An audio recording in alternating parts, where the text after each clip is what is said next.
Yeah. Well, it's one of the ways that we make sense of the world, not just intellectually, but even to be able to walk through it, right? To live in it. Yes, sir. In the last few days, there have been articles about stake handling in Christian church. Mm-hmm. The pastor would regularly, as part of a ritual, Yes. handle the stakes and lift them up. He's been bitten several times and recovered, but didn't recover from those. Mm-hmm. Yeah. Well, what would you say is the main characteristic of ritual? What makes an act that otherwise would just be an act, a random act, a ritual? Repetition is absolutely key, right? Repetition is absolutely key. And with religious ritual, there's something about the meaning involved in it, right? The purpose for doing this thing. And again, if you look at the evolution of each of these religions, you're going to see the evolution of these rituals, right? And what does it all go back to? I would imagine that it goes back to the origins of human consciousness itself. That from the get-go, and perhaps even before that, and it's not like there is a single moment, right? If you want to talk about the experience of awe, of mysterium tremendum and fascinosum, right? I mean,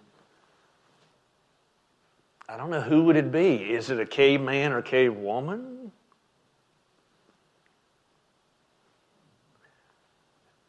I want to know who was the monkey that ever had the first thought. I'd love to have a conversation with him or her, right?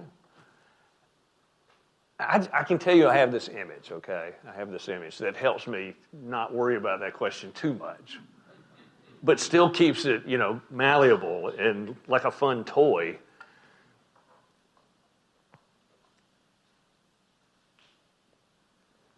It's a group of, I don't know, prehistoric. Are they humans? Are they pre-humans? Where do we draw the line, right? They're in a cave. There's a fire burning. Everybody's asleep except for one. Except for one. And this is before anybody's ever actually had a conscious thought, okay? Again, whatever we mean by that. That's a course for another time.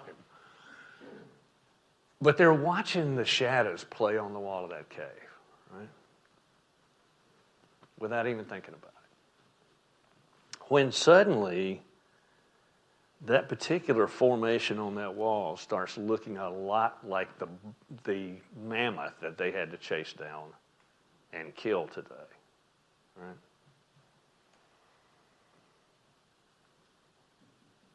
And so she gets up and she gets some of the charcoal from the fire and starts spreading it on that wall, right?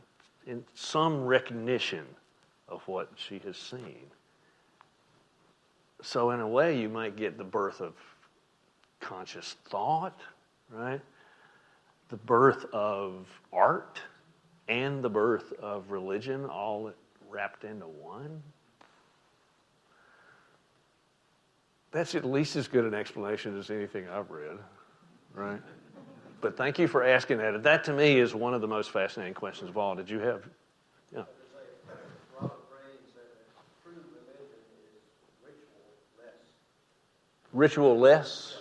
In his mind would mean it's a connector. And the question to me would be a connector to what or to whom? Mm-hmm. Yeah. Huh. I have to think about that one, too.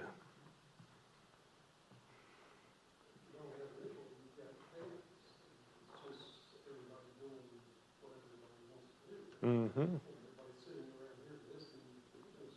Mm-hmm. Mm-hmm. Yeah, I noticed you all showed up at the same time in the same place. It seems a bit ritualistic, yeah. But that's the kind of thing I was talking about a while ago. It's how we make sense out of life. It's ritual. The question in this context becomes, what is it that makes a particular action not just a ritual, but a religious ritual. You know, what's the difference between, say, I don't know, the hora dance at a Jewish wedding and brushing one's teeth? Is there a difference?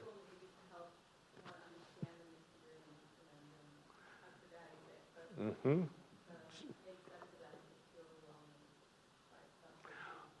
Well, rituals do, they do seem to pop up around those kinds of experiences, right? As a way of, I don't know. You think about what are the great moments in life when we engage as a society in rituals. In a single human life, I'm thinking there are two big ones. Big public rituals. Well, one's going to be your wedding, right, if you choose to go that path. And the other one is going to be your funeral, right? And I think that says something about ritual and the need for ritual. Those are the moments in life, or two of the moments in life, that are most uncertain, right? Either you're about to begin this new life with somebody and your hopes are up high, but there's always some uncertainty involved, right? Or you are walking through the valley of the shadow, and again, deeply wounded and trying to figure out, what do I do? What do I do next, right? What do I do next? Those, it seems to me, are two of the moments in life when our culture, and many cultures, right, build up these rituals to tell us this is what we do, and this is what we do, and this is what we do. Not just to help us as individuals get through those moments, but to show that we are going through this in a group. If I may borrow that term with all due respect, as a tribe. And then what about the idea of magic? Oh, magic.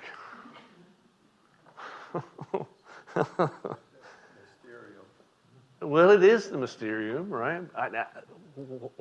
I mean, the fact that that camera is on me, stealing my soul, if you will, and I'm going to be somewhere else, you know, is that not magic? Oh, you can explain to me the scientific processes, right, of filmmaking. It's still magic.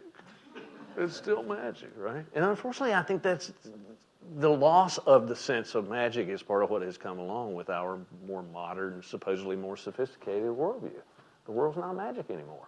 We have to make it magic, right? But it's that moment, and you each one had them, whatever it is, a full moon, I don't know, the kiss of a lover, something that takes you and wakes you up to the just absolute joy of that one moment. This moment, I am alive. I am alive. Scary, right? But also absolutely magnetic. Absolutely magnetic.